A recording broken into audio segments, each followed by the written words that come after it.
This summer, we checked a big destination off of our list and took a Mediterranean cruise. And today we are here to tell you all about the good, bad, and ugly of Mediterranean cruises.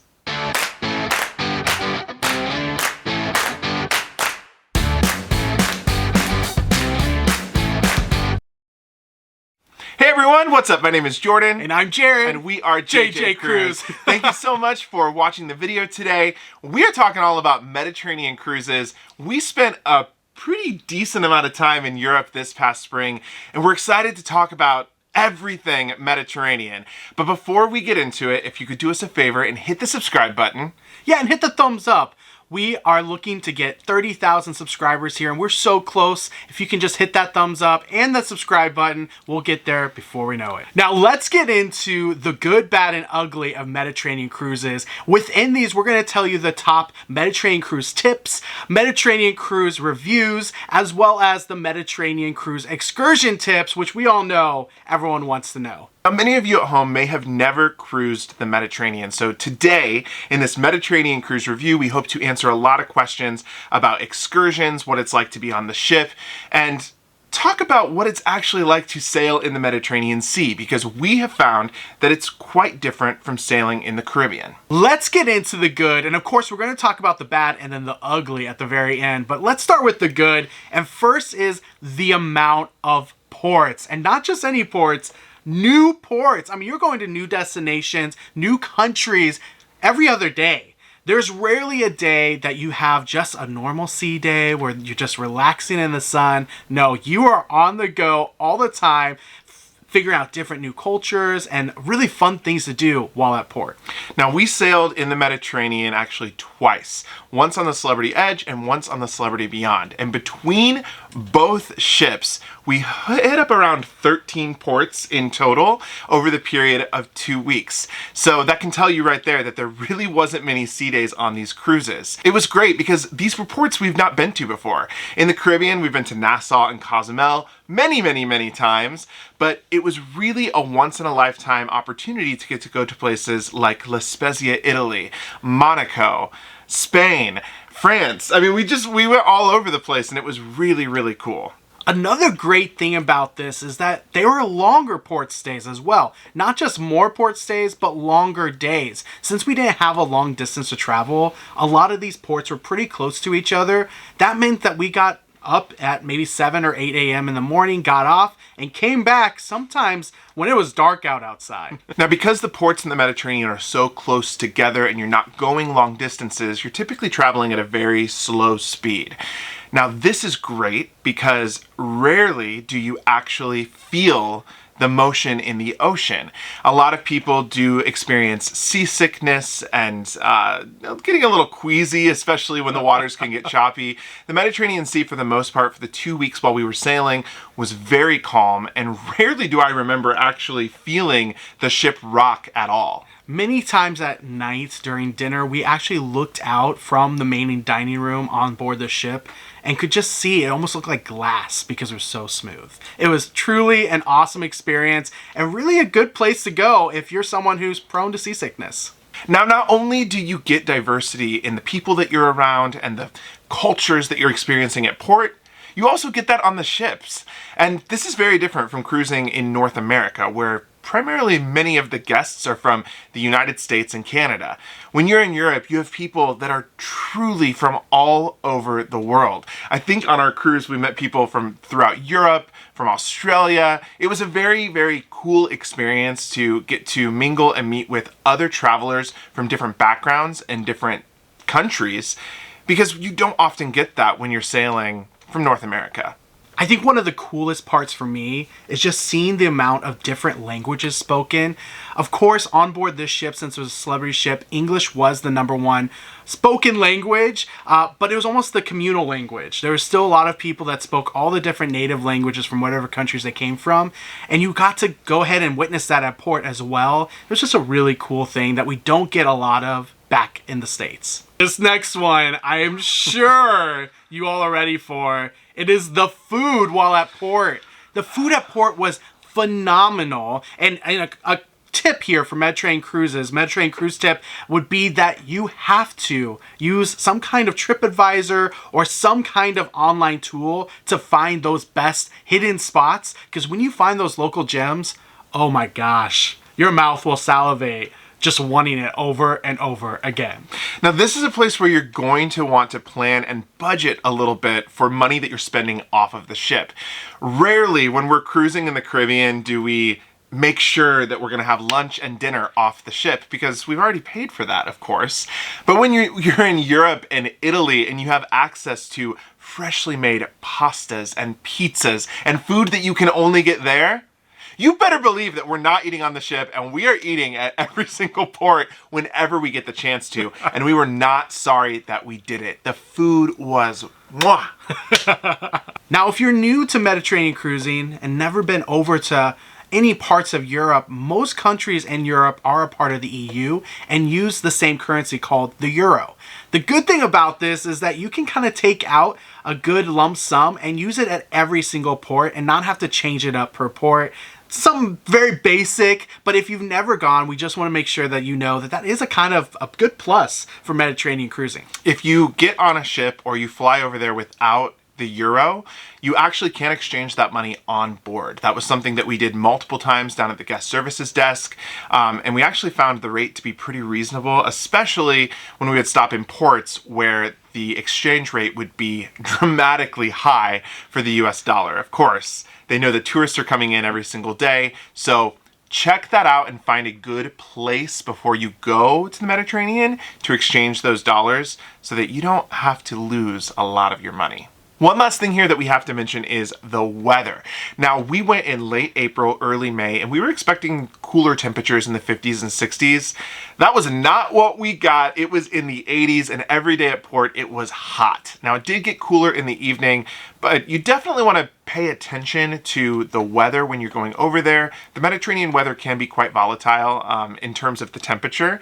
It was a lot hotter than expected the weeks that we were there, but of course, it's still springtime if you're going in April, and it could be a bit cooler. So keep in mind the weather is going to be different from the Mediterranean, but it may be hotter than expected. All right, that was a lot of good, and we did have a fantastic Mediterranean cruise, so please take this next thing as more of FYIs of what were the bad experiences that we did not expect and had to experience ourselves. The first bad is a lot of the big destinations you think of aren't necessarily close to ports. This happened almost every single port we went to, where even like Rome, Italy, is not anywhere close to the port that you actually port in. And so you do have long distances for a transfer or some kind of transit that you have to pay maybe an hour, 2 or 3 hours to get to one of these huge destinations. It's part of the reason why you have to have long days when you're cruising the Mediterranean to hit these big actual cities and destinations you want to go to. But it is something just to note, not necessarily the worst thing ever, just something to note and be prepared for. Something else to note is the food on board is going to be a little bit different than what you might be used to. Now, you're in the Mediterranean, you're in Europe, so there was a lot less American food, especially in the buffet. There was a lot more seafood. Now, someone that does not love seafood might have a little bit of a hard time finding stuff to eat. That would be myself. I'm not a big seafood person, so there would be times that I didn't find things that I loved on board, but you save that appetite for when you get off the ship and you eat all the pasta you could ever want, because I think there was pasta or tapas or a lot of different types of wonderful food on land. Yeah, one thing to note here is seafood is very common, but also like olives and lemons. These are some of the more natural produce and natural resources that they have in the Mediterranean. So of course, the cruise lines are going to do what is more abundant and more resourceful, and they're going to go and use those resources. So just so you know, those are more of the types of Mediterranean cuisine. If those aren't your, well, favorites, you might not have the best food while on board, but you can get off at port and eat like kings. Next thing that we have to say that is bad, unfortunately, is the expensive excursions on Mediterranean cruises.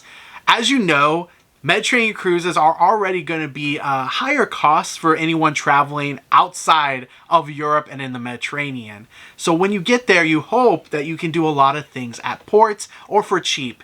That is not the case. In fact, a lot of excursions are really expensive, and if you just do a little bit of research, you can usually do them much cheaper on your own. Taking the train or any other kind of public transit that's available is a lot of times cheaper and something that just takes a little work and research, but will get you a lot further with your dollar. Now, not only are the excursions more expensive, they also tend to be longer, and that's kind of going back to the point of most major destinations or points of interest are not right next to the port. You're going to want to listen to this tip because it's very important for your planning.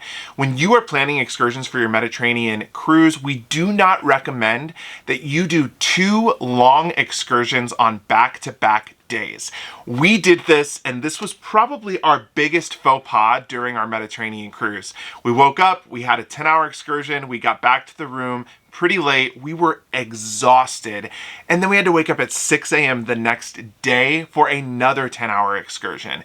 When you do this multiple days in a row, your body just eventually gives out because you're traveling, you're walking a lot, and these are super long days that you need a lot of energy for. So we would definitely recommend giving yourself a break in between long excursions if you are going to hit up major destinations or you're going to be traveling by bus or train for a couple of hours each way in a particular day, because we wish we would have done that, and looking back in the future, we will definitely give ourselves breaks during the week. This is something else that you just need to know while you're at port, that a lot of times there will be a charge to use the restroom while at port. Once again, not bad. It's a cultural difference and something that we need to make you aware of. So bring along some very small euros, and this is along with the currency thing, that you do really need to have just a little bit of euros on you at all times, because no one likes it not having the chance to use the restroom because you don't have a euro on you. Now, this last one is a little complex, but it was a true rude awakening for a lot of people. So stick with me here,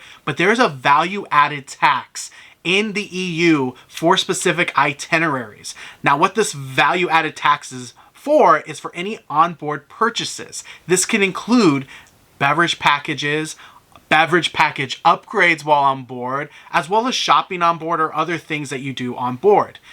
The big part of this is knowing when it can be added. If you are doing an itinerary with all EU ports, that means you have not a single destination that is not a part of the EU, you will have this value-added tax, the VAT. On top of that, if you have an itinerary that has one non-EU port, you will actually be able to not pay that unless if you're porting near Spain or out of Spain. When you're near Spain, you will always pay this VAT tax.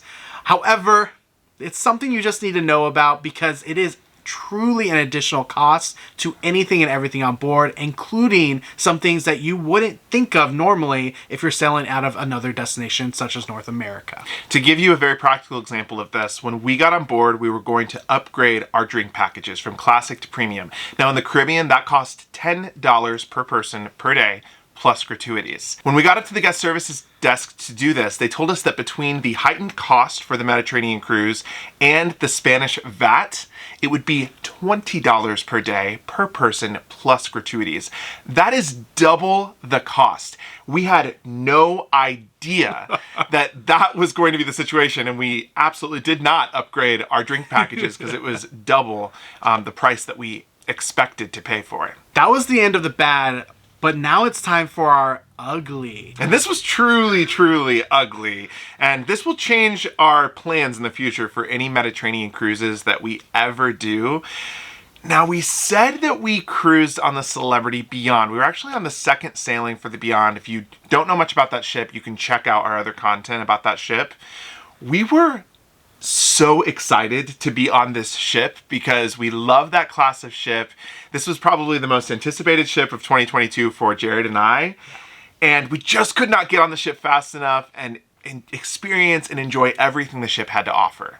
Unfortunately, with Mediterranean cruises, if you haven't gotten a gist based off of everything we said in the bad, you don't spend much time on board your cruise ship. In fact, for Mediterranean cruises, The time on board your ship is the least amount of time we have ever spent on any cruise ever, and that is probably by a good average of 3 or 4 more extra hours a day that we did not spend on board. You're at port, you're experiencing all these new destinations, but when you pay a really good amount of money to be on one of the best, newest cruise ships of the year, you want to be on board and experience all the shows, entertainment, the amazing food and beverages and service that you paid for. And unfortunately for Mediterranean cruises, you don't experience that nearly enough to pay that cost. We know a lot of you at home are cruise addicts and love cruising. And for many of you, the ship is the destination. So this is our ugly. Do not make the ship the destination when you are cruising in the Mediterranean. The ports should be the destination. The countries that you're visiting should be the ultimate goal. If you're coming over to the Mediterranean and spending all the money to fly over here and take a Mediterranean cruise, you need to know that you're not going to be on the ship very much, and that while the ship might be wonderful and lovely, you're probably not going to get to experience it and enjoy it in the way that you would, let's say, in the Caribbean or other parts of the world. Yeah, and of course I want to mention this. The perspective is different pending who you are. We know that we have viewers from around the world. If you are somebody that is living in the EU right now, this may be your Caribbean. This may be the time where you do visit every port that you've already been to many a times. And if that's the case, that's awesome. Pick the best ship possible so you can enjoy while on board, because a lot of other people are going to be at port. But for those like us in the North American region or that aren't in Europe or the EU, experience the ports. Those are your destination, just like Jordan said. Well, thank you so much for watching. We want to hear from you. Have you taken a Mediterranean cruise? And if so, were these tips helpful? Do you have additional tips? We've been doing this in our comments lately, and I really like it. We're letting the comments be a resource for people. So if you have additional tips to share about Mediterranean cruises, if you feel like you've learned something that we didn't share today, please drop it in the comments below. And of course, this is just our experience. If this is different for you, we want to hear that, because we want to give as much good feedback and information for people planning their next Mediterranean cruise. Thank you so much for watching, and until next time, See ya!